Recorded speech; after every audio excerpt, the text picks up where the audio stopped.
So a belief that causes no friction, no unpleasant surprises, correctly predicts the future, and would be adopted by all inquirers is what we mean by a true belief.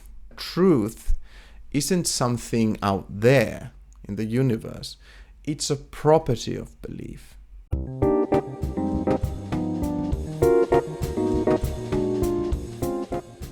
Hello, fellow sign lovers. I'm back. Finally, after 2 years, I'm back making new videos again. I want to thank all of my subscribers who have stuck around for these years. And what is even more amazing is the fact that I have gained more subscribers even though I haven't released one single video. So I'm immensely grateful for that. Thank you very, very much. I want to say a couple of words about these new videos that I'm making before I go to today's subject, which is truth.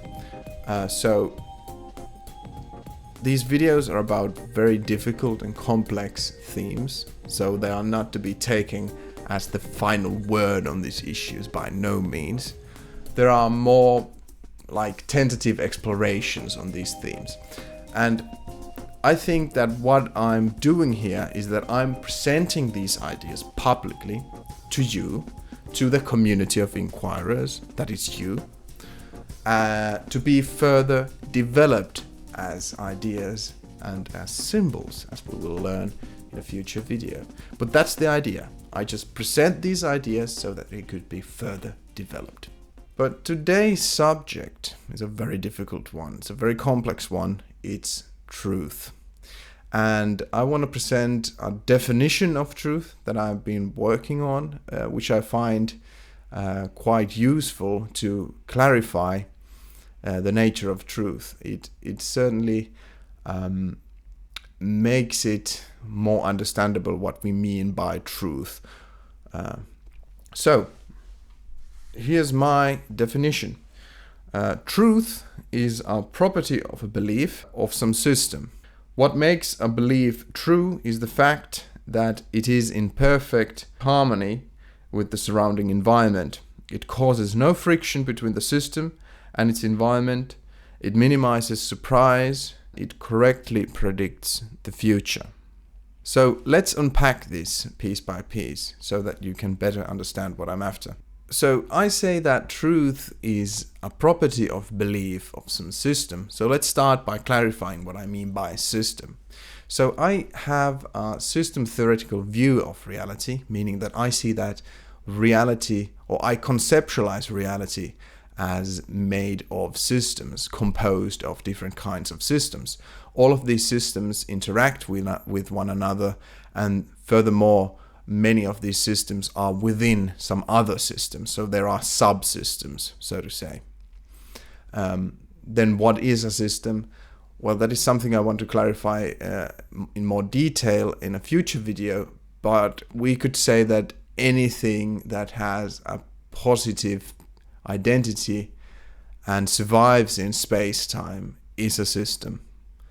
So human being is a system, solar system is a system, cell is a system, atom is a system, oil droplet is a system, and so on. So systems are basically everywhere. Now these systems embody habits. We obviously have habits, animals have habits, and even matter has habits. For example, water has the habit of boiling in 100 degrees Celsius. So habits are basically everywhere, and they cross all boundaries between the human and non-human, and between the mind and matter. They are everywhere. What is then belief? Well, belief is a type of habit. It's a conscious habit and self-control habit. Peirce writes, "The essence of belief is the establishment of a habit, and different beliefs are distinguished by different modes of action which they give rise." Peirce writes also, "Real genuine belief consists in a habit with which one is contented and which one usually recognizes, though not always. This habit consists in the general fact that under certain circumstances one would act in a definite way and would be content to do so. So belief is a habit that we are conscious of and of which we have some kind of control. Furthermore, this belief gives rise to certain kinds of actions in certain kind of circumstances. So belief isn't just an intellectual thing that we have or we believe. It's a type of behavior. It guides our conduct. Let's take a couple of examples. For example, we believe that certain kind of paper with certain kind of embodied qualities has value, has exchange value. That is money. But that is a belief. But it isn't just a belief. It also guides our conduct. It guides how we approach money, how we use it, and how we see it. So the belief guides our actions. Or let's take another example. I believe that my car works properly. So this belief guides my action. So I just go into my car, I start the engine, and I drive away. And this belief guides my action so that I don't have to check my car every day I leave with it. I believe that it works. So it guides my action again. Or let's say that you have a belief that all life is sacred. Now, this is a philosophical stance on reality, but it guides your action. You want to avoid harming any living beings. Or you believe that there is gravity, that gravity is real, and that belief guides how you adjust your movements. You believe that gravity is there, so you move accordingly. So in all of these cases, belief guides our action. Belief is a habit of action, habit of conduct or behavior. So in my definition, I said that truth is a property of a belief or a habit. So the question arises, how can we distinguish between a true belief and a false belief, a true habit and a false habit? Well, habit isn't internal to the system. It's a relation between the system and its environment.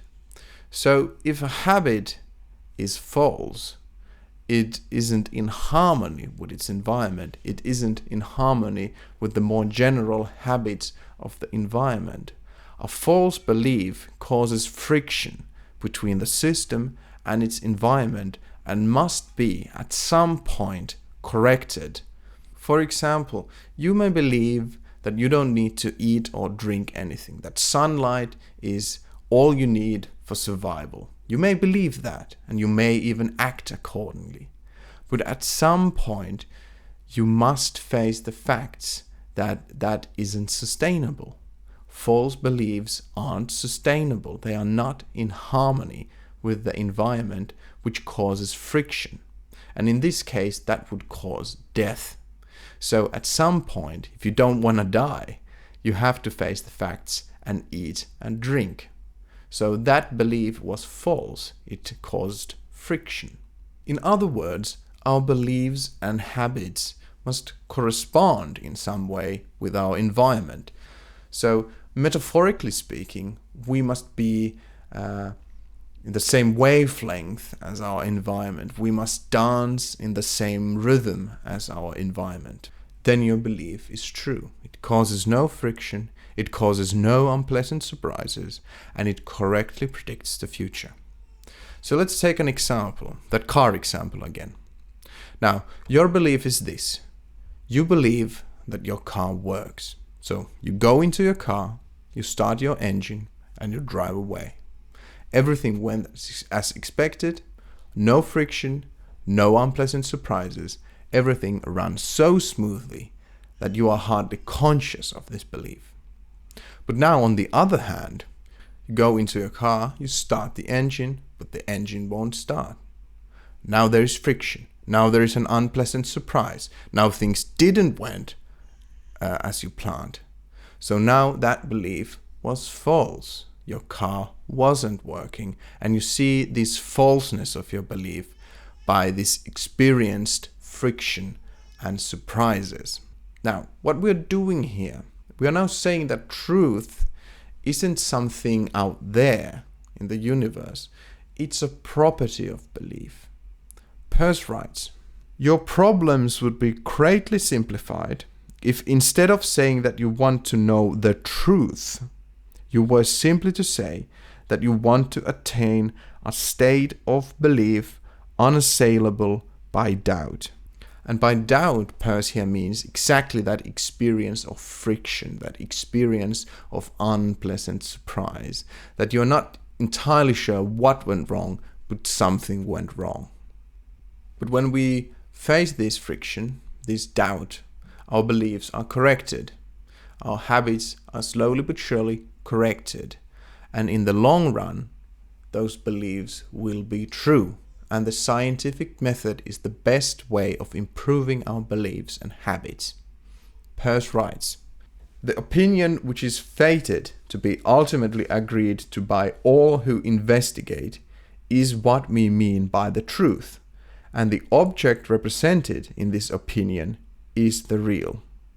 So a belief that causes no friction, no unpleasant surprises, correctly predicts the future, and would be adopted by all inquirers is what we mean by a true belief. A true belief is a belief that would never be doubted by any experience. So that was the quick rundown of this definition. But what do you guys think? Was it a sound definition? Is there something that this definition can't explain? Is there some aspects of it that you'd like to develop? Or was there something that you didn't quite catch? If so, leave a comment below. You know, the idea with these videos is that I want to present these ideas to be further developed by the community of inquirers. And we are the community of inquirers. But next time we will be unpacking this definition a bit more, and we will see how it leads us to very interesting places and ideas. But I hope to see you in the next video, and I would be very grateful if you could subscribe the channel and share this video with your friends. But until next time, good sign hunting.